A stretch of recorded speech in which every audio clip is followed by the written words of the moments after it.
Ladies and gentlemen, we interrupt your regularly scheduled programming to bring you this special bulletin.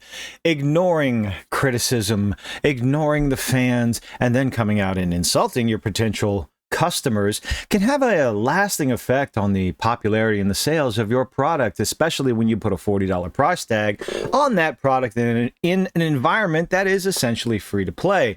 And of course, by now you know who I'm talking about. That's right, ladies and gentlemen, we're talking about Concord again. In this little article from Smash JT, doing the heavy lifting for all of us, catastrophic Concord launch just keeps getting worse. How is that even possible? Looks like PlayStation sales estimates have leaked, and yikes.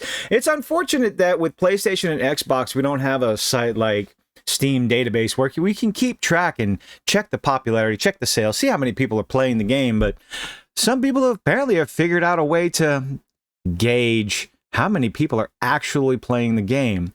Grab your popcorn because there's some new disastrous news hitting Concord. New disastrous news. This game was dead on arrival. When you have an open beta that has less people playing than your, I guess, restricted closed beta testing, that spells disaster, especially when you follow it up with charging $40 for a game in a free-to-play market.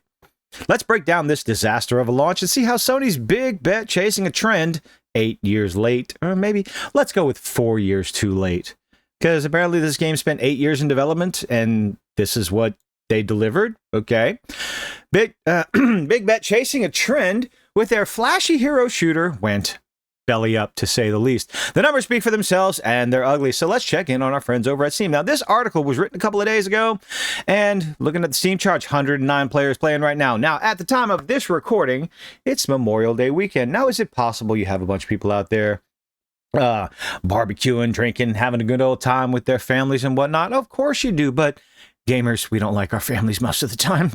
That's a little bit of a joke, barely a joke, half a joke, but as the time of this recording, oh, it's even worse. All-time peak players is 660. They still can't get past 700, but 75 people. Now, this is only on Steam, of course. 75 people playing with 118 24-hour peak. That's a dead game, folks. This is a live service multiplayer shooter, arena shooter. Oops. How many people are actually playing Concord? Ready for this? A whopping 109 players. 75 on a Monday. Sure, it's Monday, but again, it's a holiday here in the West. In the United States. Wow. 24-hour peak of 151. That's right. This game has been out for 2 weeks, and we're already looking at numbers you'd expect from a niche indie title. But no, this is a Sony title. Massive downward spiral of popularity. And like I said before, the $40 price tag did not help in an environment of free-to-play live service games, and ignoring criticism and insulting your potential customers. But here's the kicker. PlayStation numbers have leaked, and they aren't doing much better. We can't track real-time counts at the PlayStation. Please do something about that. You know, gamers want to know. Xbox, PlayStation, y'all do something about that. But we can take a peek at the trophy stats to get a clue. Shout out to Larry Bundy Jr. for heads up on this one. The easiest trophy in the game. You get one, the one you get for the first kill, has been snagged by 1,220 players. That, ladies and gentlemen, is an embarrassment for a game in this genre. 1,220 players on PlayStation have bothered to make the first kill in a shooter, in a online multiplayer arena shooter. There is no single player mode. There is no story mode. You strictly play online. No one's playing this game. Goodness gracious. Sales figures a real punch to the gut. Rumor has it, and by rumor I mean industry analysis, that Concord has only sold around 25,000 copies across all platforms. To break this down, that's a guess of about 10,000 on Steam and 15,000 on PlayStation. And I'm sure that's true. PlayStation, being the platform for this, it's their game. It's Sony's game that they ported over to Steam. So, not a big shock that the numbers for PlayStation would be higher. But when you only have 1,220 players achieving that first trophy, I'm about to go check this out for myself. It's, wow. For a game that Sony hyped up and poured upwards of $150 million into, they're definitely not getting that money back. Those numbers are beyond flat out embarrassing. And let's be honest, even those numbers might be generous. If only 1,220 players on PlayStation have gotten the first kill trophy, the actual number of people playing is probably way lower. Yeah.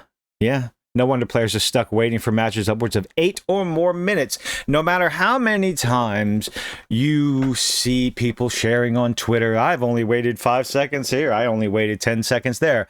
I'm kind of figuring that might be the exception, not the rule. When you have so few people playing, one of two things is going to end up happening. Actually, the number one thing that's going to end up happening is you're going to start playing against the same people over and over and over. There's no variety. There's no variety in character selection. You're going to go against the same teams, or you're going to be waiting and waiting and waiting. Should it have been free to play? Well, yes, of course it should have, Smash. That's a no-brainer. Okay, you make it free to play because every other game in the genre, Valorant and Overwatch 2, the more popular ones right now, those are free to play. Not to mention, didn't Valorant just come to PlayStation, I believe? Was it only on Steam? Y'all correct me in the comment section, please. But I believe that's the new flavor of the week, flavor of the month, or flavor of the holiday season, if you will. So, and we have Overwatch 2 that's been going strong. Overwatch 1 and Overwatch 2, because I think people are switching between the two of them.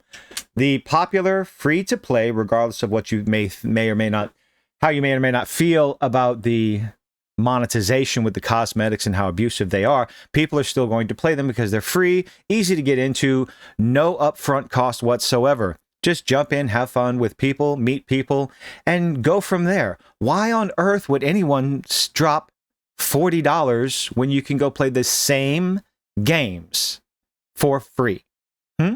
Answer me that question. What do you know? That might be the only way to salvage this sinking ship now. I don't know if they would be able to, because they would have to change everything. And of course, the so-called 25,000 player estimate that have purchased this game, boy, how are they going to feel about it? Desperate times call for desperate measures.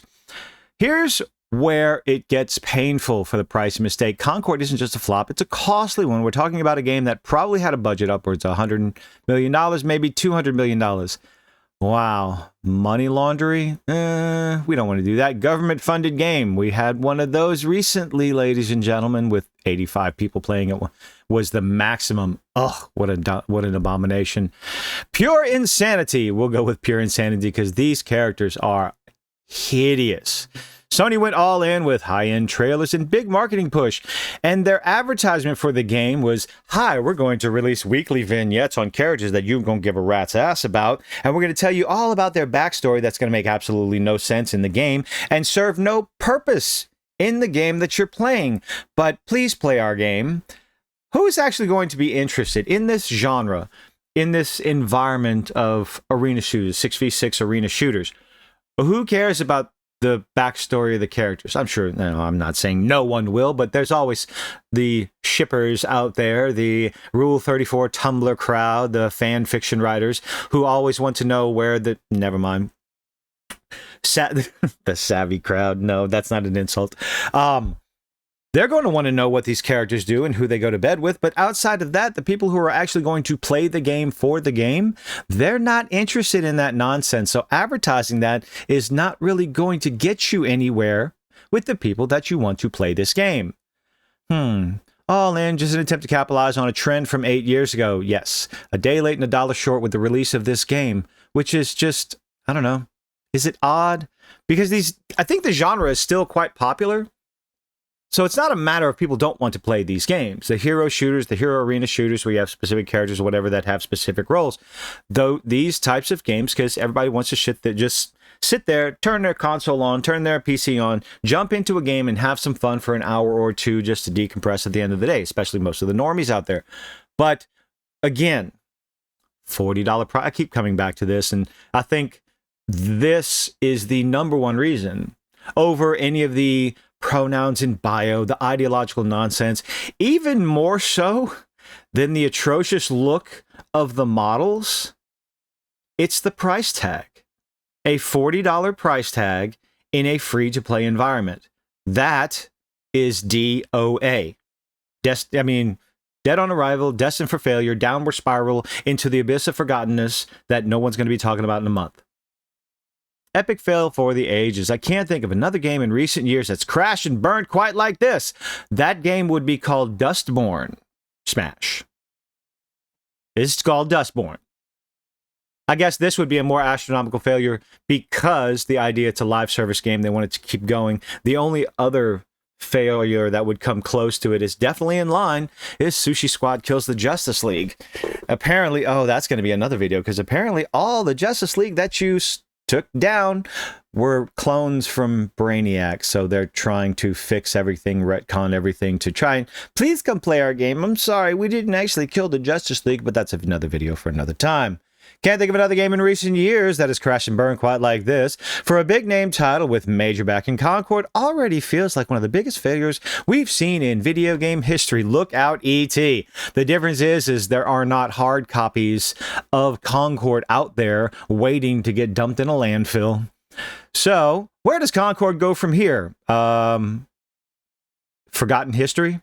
Probably straight into the annals of gaming history as a what not to do case study, but they're not going to learn anything from this. And that's probably the worst part when it's all said and done. They're not going to learn a single thing from this.